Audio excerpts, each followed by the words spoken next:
people aren't really getting a good sense of you. They're not, establishing that connection, that trust. So at least one spot on your website, if it's important to you, gaining trust, you should have something that, is more featured on your head.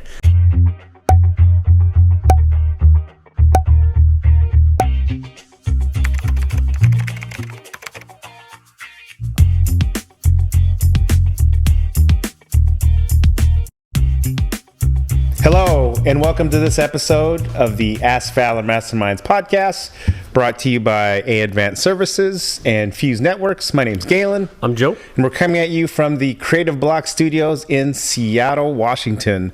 So, Joe, for our new listeners and viewers tuning in for the first time, how did our podcast come to be? Sure. So it first started out as a private Facebook group page. And the purpose was to bring business owners together to kind of just communicate with one another, really, and help each other out and answer questions and kind of help each other grow. And then selfishly, because as a marketing company, we get asked a lot of questions outside of marketing, we thought, what a better way than to bring on different guests to talk about topics relevant that can help not only their business grow, but them professionally. Awesome. And today, we're glad to have not an AI-generated guest, but a real-life guest in Mr. Charlie Cotugno. How you doing? All right, so let's formally introduce Charlie. Today's topic will be the power of visual storytelling. So, born in Boston and raised in Weymouth, Massachusetts, Charlie Cotugno attended Adelphi University in Garden City, New York, where he earned a Bachelor of Fine Arts degree in acting in 1983. Oh, we have an actor. All right. Yeah. He spent the next 15 years living between New York City, London, and LA, working as an actor, director, bassist, photographer, audio engineer, and broadcast communications engineer.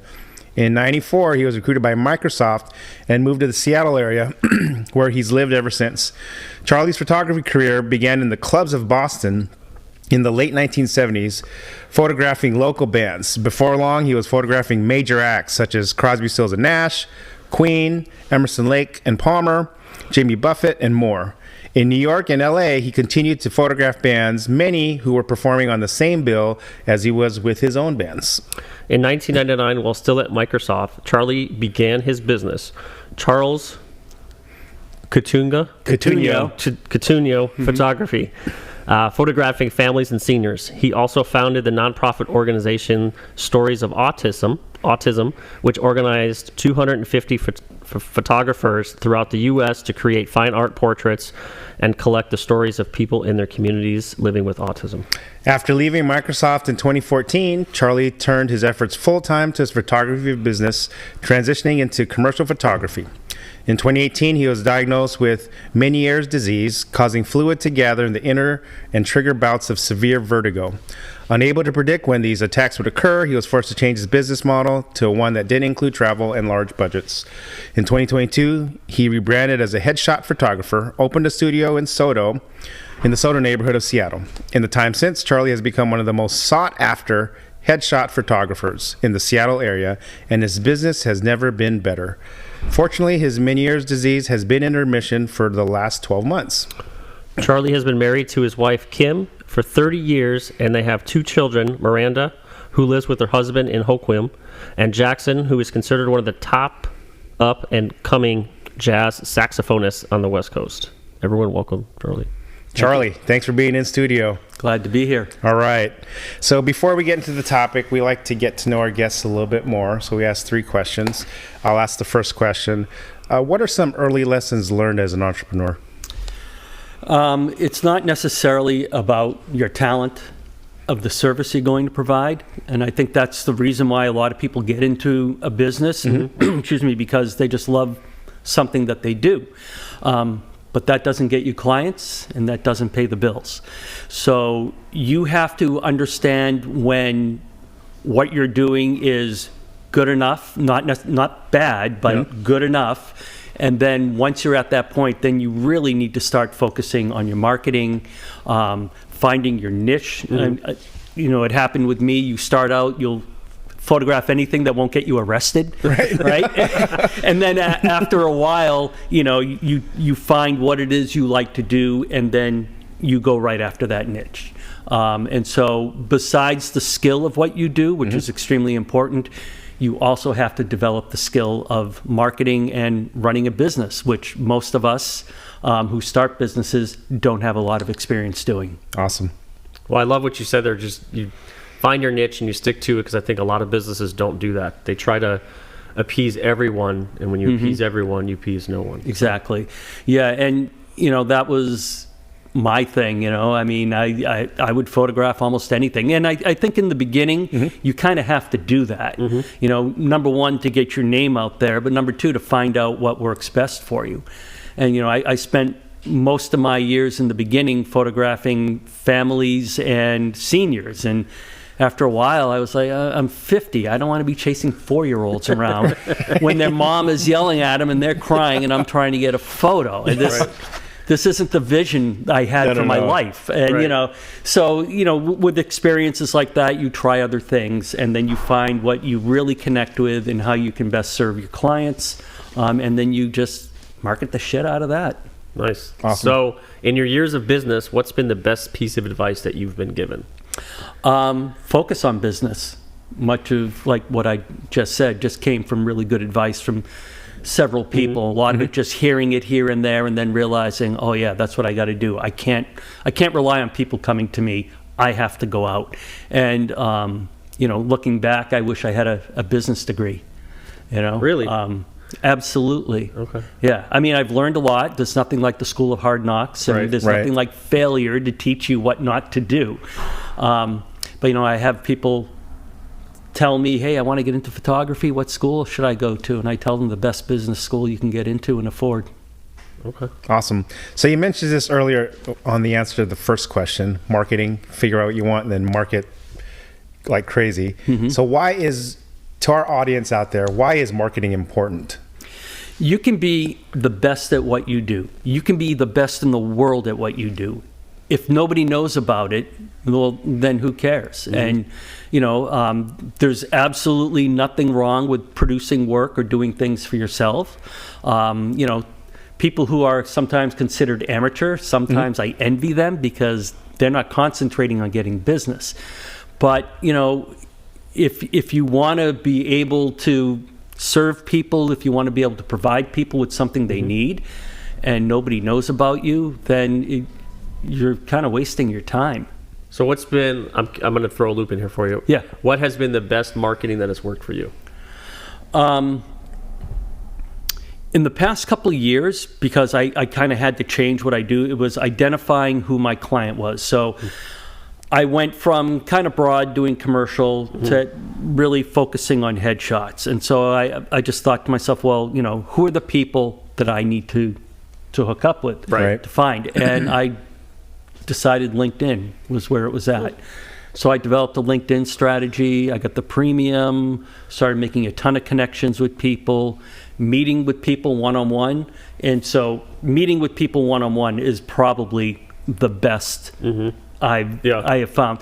But it's not just meeting with anybody. It's meeting with people that you have maybe strategically sought out on LinkedIn. Right. And then established a relationship. You're commenting on their stuff. They're commenting on yours. And then, at some point you say, hey, why don't we just get together for a latte or something? Or if you want to stop by the studio, just come and check it out. And so doing that, both of those things has led to a good amount of work for me. And it's really kind of helped to build my reputation. And I've had people saying, hey, I've been following you for 3 years and now I'm finally going to come in. Right. Or I'm bringing my company in and, I end up with a contract with them or something. Right. So LinkedIn has worked well. Meeting people, I think, is good. Going to networking events. And again, a lot of networking events are just a bunch of hot air. But, at least you get your name out there and you may meet one or two people who are actually interested in your business. And it's also important to let, more than advertising your own business, is trying to identify what you can do to help their business. Right. If you can do that, then, and you have something to offer, that's good. And then naturally they will say, well, what do you do and what can I do to help you? Right. If you get to help enough people get what they want, you'll get what you want. Right. We come to our the part of our podcast, our Advanced Services Pump You Up quote of the day. So I asked for a quote from Charlie, and he provided one from David Bowie. If you feel safe in the area you're working in, you're not working in the right area. Always go a little further into the water than you feel you're capable of being in. Go a little bit out of your depth, and when you don't feel that you are quite touching the bottom, you're just about in the right place to do something exciting. So why that quote? Why is that important for you? Because if you're constantly playing it safe, if you're constantly repeating the same thing, doing things the same way, you're not going to discover anything new. And whether it's something new for your client or something new in the way that you do something, you provide a service, then you're going to become stagnant. And eventually, if you're stagnant, people are going to move on to find other people that aren't stagnant, that are, pushing boundaries, trying to figure out different ways to do things. I mean, you're not always going to be successful in that, but even, if you're not successful, you're going to learn something that's going to help you and your business and your clients. Awesome. Thank you for sharing that. Our next segment is our Fuse Network's Did You Know segment. Millions of cyber criminals are out there on a daily basis trying to steal your information. It's not a matter of if, it's when. Small businesses account for 58% of cyber attacks annually. So help your company fight cybercrime and mitigate risk by being proactive. Call Fuse Networks, your local Seattle IT experts at 206-701-6040 for a complimentary IT network and security assessment. So Charlie provided a couple myths and a trend. I'll read them and then get a quick thought. Actually, Joe, you want to read the first one, please? Yeah. Using a candid, selfie, or unprofessional photo for your professional profile and online is good enough. It is not. I like to say we live in a swipe left, swipe right world. Yeah. People are immediately making a judgment. And actually, scientifically, it was studied. It takes less than 40 milliseconds to someone to form an opinion about you based on your photo. Wow. And that all goes back to our, fight or flight response, our basic reptile just out of the water, able to think brain, because we need that. We needed to identify danger, what's good, what isn't, and so that's still part of us.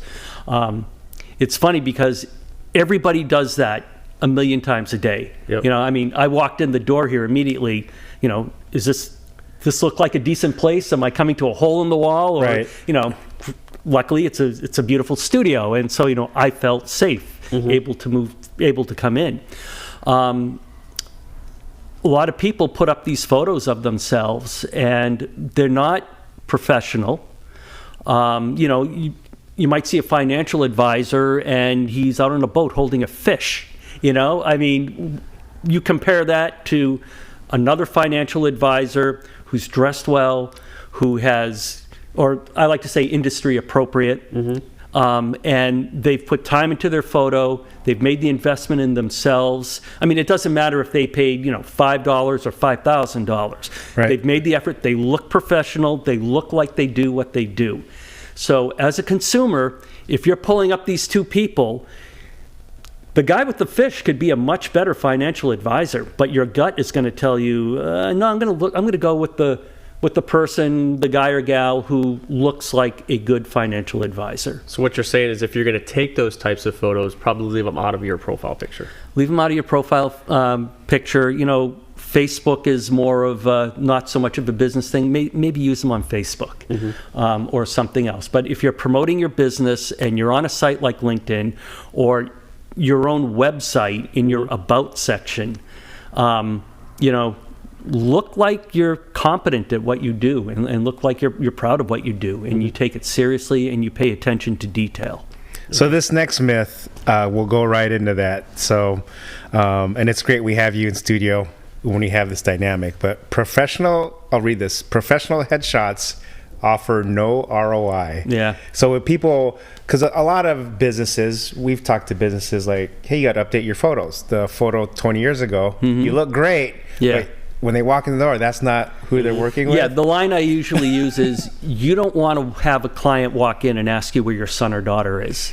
Oh. Right? And I've worked, so I just did a headshot for an author a couple weeks ago, and it was 15 years since her last headshot. Wow. And, she showed it to me, and I said, you kind of look like one of your kids today, as opposed to the way you look now. And when you show up looking differently than what people expect, it throws them off a little bit too. There was another study I read recently where if you have a bad headshot, but you end up getting your client or getting the business I think it was like for 3 months, the impression from that headshot is still a filter through which they see you. Even if everything is going great, that is still in the back of their mind, and it takes several months for them to finally be able to put that aside and see you for who you really are. So how can we, for people to understand the ROI of it, because obviously people have a choice to hire a photographer. Right. Some people will still do it themselves, but getting it professionally taken is a cost, or people, that's the problem. They view it as a cost. Right. Like it's going to cost me so much. They don't view it as it's going to help me in the future. Yeah, because it's not not necessarily, a tangible return. Right. All right. It's not a widget that I'm selling that, I could say, okay, this was my cost and this was my net. It's not like that. But it can be. Because like I mentioned before, the person who's dressed industry appropriate as compared to the person who isn't, who probably got the job, or at least the initial phone call. Right. It's probably the guy who made the better impression to begin with. So you kind of have to look at it as more of a long-term thing. How am I showing up on my website? I mean, and we were talking about this before. How many fantastic websites are there? And then you go to their about page or their team page, and it's like a police lineup. Right. It just doesn't make sense. It's well, why do I want to hire these people? This one's blurry. This one's a selfie. It's just not good. So, it's the same way as a blog post. Do you know how many people are hiring you because of that blog post? No. Is it a good idea to do it? Yes. So it's that kind of thing. If you're going to put the money into, a website, I mean, depending on what kind of thing you're doing with it, could be, $20,000, $30,000, $40,000, and you're not going to pay, in some cases, $200, in some cases, $1,000, compared to that other budget that you've already put in to just kind of round it all out, because you're only as good as your weakest link. Right. Joe, you want to read this next myth, please? Yes. Even if a headshot is bad, in the long run, it won't make a difference to clients or whomever hires me. Yeah, and that goes back to what I said before. Right, that impression that impression is still there. Absolutely. Okay, I'm going to roll right into this next one then. Okay. Half or full body images of people and photographers call headshots. Yeah. So, I don't know. Maybe I'm old school, but to me, a headshot is your head. There you go. Your torso and above. Now, I'm not saying those shots are bad. There's nothing wrong with those shots at all. I tend to call them either more portraits or branding images. However, when you think of the space you have to show yourself on social media or on your website, the first thing people look at is your face. All right, and more specifically, your eyes. That's the first place anybody looks. Right. So if you've got a half body shot, sometimes a full body shot taken at a distance, and you're using that as your social media profile photo, or you're using that on as your about photo, people aren't really getting a good sense of you. They're not, establishing that connection, that trust. So at least one spot on your website, if it's important to you, gaining trust, you should have something that, is more featured on your head. Those other images, and I do those other images for clients, and they're great. They're great in other places, on websites or in marketing, or if you're speaking and you're going to be on a poster, they're great for that. But to call those really an effective commercial professional headshot, they're really not. Awesome. So let's get into the topic, the power of visual storytelling. So especially now with like social media is so visual, moving into video, websites are more so visual driven instead of text driven. Talk to us about like visual storytelling, like best practices. Like, so someone out there is thinking of redoing their website for different businesses, from white collar businesses to blue collar businesses. You're a plumber, you're a pest control guy, to a chiropractic, dentist, or a lawyer. Talk to us about best practices. I think it's really important that you have behind the scenes photos. Oh, Because that tells a story. Yep. And one of the things I can think of from a personal experience, so, I'm a bass player. I play bass. Yeah. And so I was just looking at some different basses on the internet, went to a few websites. But there was one website where they showed people working, they explained the process of what they were doing, and you could kind of visualize that whole process from reading that and looking at the photo. So I think it's really important that you are able to give a backstory about what it is you do. Also, client interaction. Yeah. One thing you like to be able to want your clients to be able to do is be able to see themselves in that photo. Right. So, if you're photographing a lawyer, you might want him, looking concerned and really paying attention, to the clients he's speaking with. Right. And you don't necessarily have to show the faces of the clients. Yeah. But just showing how you're providing your service, I think, is really important. So for those, real quick then, for the law firms, you would have to then get permission, because you don't want to stage photos, because people could tell when photos are staged, especially on an attorney's website, to where they're talking to someone, but there's no facial expression. Yeah, well, you don't have to show the faces of the clients. Correct. Well, You could shoot it up like this way, showing them. And I'll speak to example. Yeah, There's a client I referred to Charlie, a lawyer, and took some photos in office, and then he just shot like the back of my head and how the attorney was interacting. He had a pen or whatever. So, you don't have to get a release. Correct. Yeah, that's there. what I'm going for. Yeah. Right. So. And with most businesses, to be honest, we're not getting real clients. Some do. Some will bring in people. I know I did some work for a podiatrist a couple of years ago, and he lined up like 5 different clients to come in over 2 days. Oh, nice. So we were able to do the actual procedure. I'm working now with a chef who's writing a book, and so I will, I'll be showing him interacting with different people coming into the restaurant, whether it's deliveries or nice. winemakers or something like that. But most of the time, businesses will get someone who works for them to sit in, and we'll kind of work it that way. So talk to us about like service industry companies, like contractors, those kind of businesses. Does that same strategy work for them too, where they're more in the field, not necessarily in the office? As a matter of fact, I think they have even more to gain from it. Okay. Because if I've hired an electrician, called a company, and they're sending somebody to my house, I don't know who that person is. I don't know how they work. I have no basis of trust. Is this a person who's been doing this work for 20 years, or is it someone who's got a violent past who just got out of prison and has been hired on, out of good faith. Right. I don't know who it is I'm going to be working with. And so by having images, showing people out in the field, and I've done this for companies too, I will go out in the field and photograph them at work. Now, that doesn't mean they didn't get out of prison last week, right? But at the same time, it is instilling a level of trust in your client.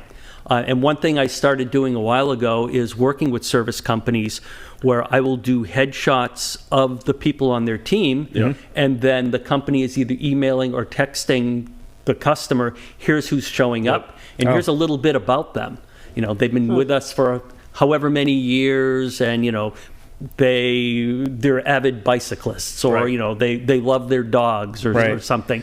So it makes a bit more of a personal connection. So bestow some like consumer confidence in here's a real person coming, vetted. So when they push that Ring doorbell, you see like, okay, I'm gonna let this person into my home. I know who it is. And there have been tragedies due to mistaken identity. Yeah. And so it's safety on both sides.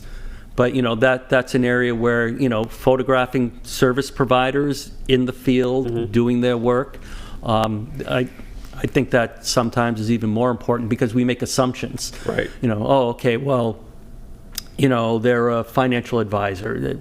They've gone to school. They must be great people. I trust them. And then, someone who's more in the service industry, hands-on type of thing, sometimes you're not quite so sure. It's these, it's these biases that are in our heads. And by using imaging and photography, you can help avoid some of those biases and help your clients and your employees feel safer. So one thing that we advise clients to do, and it seems to have helped, is for families that have dogs. When they take pictures for their About Us page, for their family pictures, and they put their dog in the picture, for some reason why, when people go to those websites, they love dog owners. Is that true? Yeah, I can see it. We have 3 dogs. And so if somebody else has a dog, it kind of piques my interest a little bit. So yeah, anything that is relatable to a good chunk of your clients. Not everybody, but a good portion of the population has a pet. Right. So that's immediately something else that, you can identify with. Someone asked a question, and this comment, I've been waiting to say this, but it's not going to come out the right way. So when you go on the web and you view different websites, and you see, what's the one thing when you see, like on a business website, where the photo irritates you so much you want to pull your hair out? You don't have hair, so you can't pull anything out. Well, that's because I've seen so many of those sites. Awesome. Well, thank you for validating my point. Yeah, you should have seen me last week. Tell me what the most common things those photos do wrong when you see those websites that you're just like, ugh. They have nothing to do with their business, and they're blurry. The lighting is horrible. The color is way off. You can't really see the people. And part of me says, I've got to contact those people. Right. The other part of me says, they don't care. Why am I going to waste my time? Right. That, and I'm sure you've seen the same thing, is old websites that either, yes, they're not dynamic, they're not mobile friendly. You go to their website and you look on your mobile device and, they're still like this, and you have to zoom out and zoom in. Hopefully, the verbiage will hold up. The pixels, you'll still. Yeah, we could work together to change those people's lives. Yes, you do the photos, exactly. We build the website. It sounds like a great nonprofit. There you go. Yeah. I'm going to ask a question too, because a lot of people want to know this. AI. AI that you can use as a tool to take a picture of yourself and turn it into 15 different versions of yourself. And then you see a lot of people using those pictures, whether it's on social media and posts, but a lot of those people are also using those AI created photos on their website. What are your thoughts? Yeah. I have a couple different thoughts on it. And like everything else, there's good and bad. Right. And so there's no doubt in my mind that more people are going to be going to using AI than people like me. And that's just progress. That's the way it goes. Right. So like anything else, whether it's a deep fake in politics, I think the worry is, are businesses truly representing themselves and what they do? Are they overblowing things? And then, as far as themselves, it'll get to a point where they may not need somebody like me. Right. But at the same time, what AI doesn't capture is the present moment, because that's all based on images from the past. Right. So AI is looking into an archive, if you will, and then creating something from that archive, or that, you might input, 15 or 20 photos. I spoke with one company recently who hired me to do their company headshots. And they said to me, well, not that we don't want to use you, but we were thinking of using AI. And I said, well, let's break it down and let's go over the work that this is going to take for you as an admin. You're going to have to collect all those photos. You're going to be bugging people to get those photos. Yep. I only have 3. I need 15 or whatever. Then you're going to have to enter those in, and then they're going to render. And you might say, I don't like this. Let me render it again. Now, you repeat that for 40 people. How much of your time is that going to take? Right? When your resources could have been spent doing more productive things and letting me take care of that. So there are different issues. For some businesses, maybe they have the time to do that, and good for them. That's great. Yeah. But as a photographer, I don't feel like I need to be afraid of it or dismiss it. I just have to understand how to use it to benefit my clients. Yeah. Maybe that's in the actual photography, maybe not. I can give an example. I had a gal come in a few months ago, and she said, I wish I had brought my yellow tank top. I wanted to be photographed in that, and I forgot it. And I hadn't really messed around with it. It was still in beta in Photoshop, and I said, well, let's see what we can do. Yeah. And so I went in and, I did it and just wrote in yellow tank top. And it was amazing. Now, we didn't end up using that photo. Right. But the capability of doing that. Right? And so now if someone comes in and we get a great expression and they say, I like the outfit I was wearing for the other set of photos better. Well, now maybe I have an option to put them in that outfit, and the results were just absolutely amazing. Right. But that'll happen too, because a lot of my clients will come in and we do things in a different outfits, and they say, I love the expression here, but I really look better in that. Well, now, it's getting to the point where I can say, no problem, we can handle that.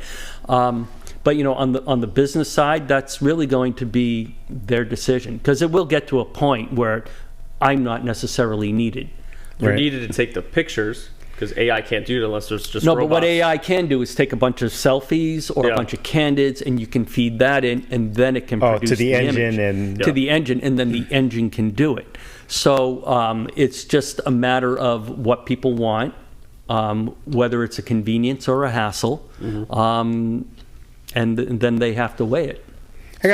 Let me ask a question, just pivoting to website photography. Yeah. Are candids good, to take on photos, even for if it's white collar, blue collar businesses? Yeah. Different. Yeah. I mean, as long as they're good, the first thing an image has to do is convey what you want it to convey. The second thing it's got to do is have the quality. Candids are great. Your website looks awesome, and you take a candid, and it could be with a professional camera, or it could be with an iPhone. Either way, if it looks like crap, it looks like crap. It doesn't matter what the tool was that you used. So I think you want the candids to live up to the rest of the quality of your site. So for the people, then, a tip for our audience: if they are going to use their own phone to take their pictures for their websites or for their social media, what is the best way for them to take their pictures? Is it the vertical? Is it horizontal? Is it this way? Is it straightforward? Is it coming? What is the? And so really that kind of depends on the design of the site. Now, typically when I'm shooting for a website, I shoot in landscape horizontally, and that's because the cameras I use have enough resolution that if we need to crop it that way, you can. It's fine. But I would say you should have a good idea of what you're going to do with that photo, where it's going to land on your site. Is it going to be next to something? Yeah. Is it going to be? It should be good for mobile, right? So you want to make sure that it's going to show up well enough on mobile. Make sure that there's enough light in it. Without light, there's no photograph. Yeah. And then now you mentioned, taking a photo up like this or down like that. So my theory is that, and I see so many headshots, and probably most of them, and it doesn't matter if it's a headshot professionally or a selfie. Right. The reason why people take a photo like this is for the jawline. Yeah. All right. Most of the time. Or they don't want to show a certain feature. They don't want to show a certain feature. Well, at the same time, if you're just putting on Instagram of yourself, who cares, really? Right. But, if you're in business and a shot is taken looking down at you, well then you've lost the power in the image. Yeah. People are literally looking down on you. So I always, when I do my headshots, I want the person viewing the photo to think that the person they're looking at is about an inch taller than they are. Oh, So I always take images, the camera's a little bit lower and it's actually pointing up a little bit. oh. Because it's not obvious that the camera is, that, camera's a little bit lower, but it just gives them a better, more comfortable. confident, more subject matter expert appearance. Okay. So A technical hack to gain your power on your image, right? exactly, yeah. So, I mean, you're doing your own, do the same thing. And if you're worried about your jawline, stick your neck out. Yeah. It actually pulls the skin tighter on your jawline. And if it's straight on, you really can't tell. Yeah. My last question is, before we wrap up, is talk to us about the importance of like event photography. So there's different businesses, not always professional ones. Like, Right. For some of our contractors, they may not have conventions or conferences, but having events like community events or even like team events, how important are those images to have on the site? Those are really good to have because it shows you, it does a couple things. One, it humanizes you a little bit. Yeah. And number two, it shows you interacting with the community. Or, if you're not interacting with the community, it shows a team of people together doing something. And I think, people feel a little more comfortable if they know they've got a team of people working for them. Even if they're working with just one person in that business or company, there's other people behind them. Should something happen, there's a team of people who can step in and do the job for them. So I think they're very valuable on several different levels to have those event and team photos like that. Awesome. So for people that want to get in touch with you, can you say the best way to reach you? And also, since you're local to us, like where you're located and everything? Sure. So you can always go to my website, ccheadshots.com. Okay. And so there's a contact page there. You can send me an email, text, smoke signals, semaphores, whatever, whatever you do. So that's a good way. And so I'm located in the Sodo neighborhood of Seattle. Those of you who are familiar with Seattle, the Old Rainier Beer Brewery, right off I-5 with the big R on it. I'm right next to that. I just moved into a bigger studio. It's not huge, but it's in a safe, secure place, and it's very convenient to downtown and the East Side and pretty much everywhere. The 90 and the 5 meet right there, so it's very accessible. One last question. What's the first camera you ever bought? Pentax K1000. How much did it cost? $125 maybe. I bought it at a department store called Leechmere Sales, actually. That and a 50 millimeter lens. Okay. I still have the camera. Okay. Is it up on the shelf as a homage to your beginning? No, well, actually, no, it isn't the same camera because my apartment in New York City was broken into and it was stolen, and so I replaced it. So it's the same kind of camera. Okay. But no, I've actually been thinking of pulling it out and using it again. It's just Well, follow up to that then, heck not of the it. last question. So what's your favorite photo you've taken with that camera, your Pentax? it would have to be some of my concert work that I've taken. So like probably Brian May of Queen. I was photographing them in Madison Square Garden in 1980, and he always had this massive guitar solo, and I was standing up getting some images of him, and he saw me, and he walked right over to the front of the stage, held up his guitar, continued his solo, and looked right into my camera and waited until I took the image. Oh, that's awesome. amazing. Yeah. All right.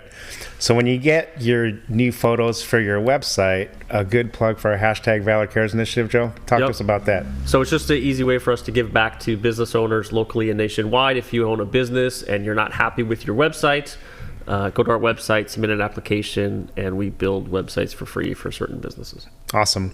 So on behalf of our sponsors, A Advanced Services and Fuse Networks, my name's Galen. Joe. Coming at you from the Creative Block Studios in Seattle, Washington. Charlie, thanks for joining us in studio. Sure thing. Thank you. Really appreciate it. And lot of fun. Thanks for tuning in, everyone, and watching this episode of the Ask Valor Masterminds podcast. Thanks, guys.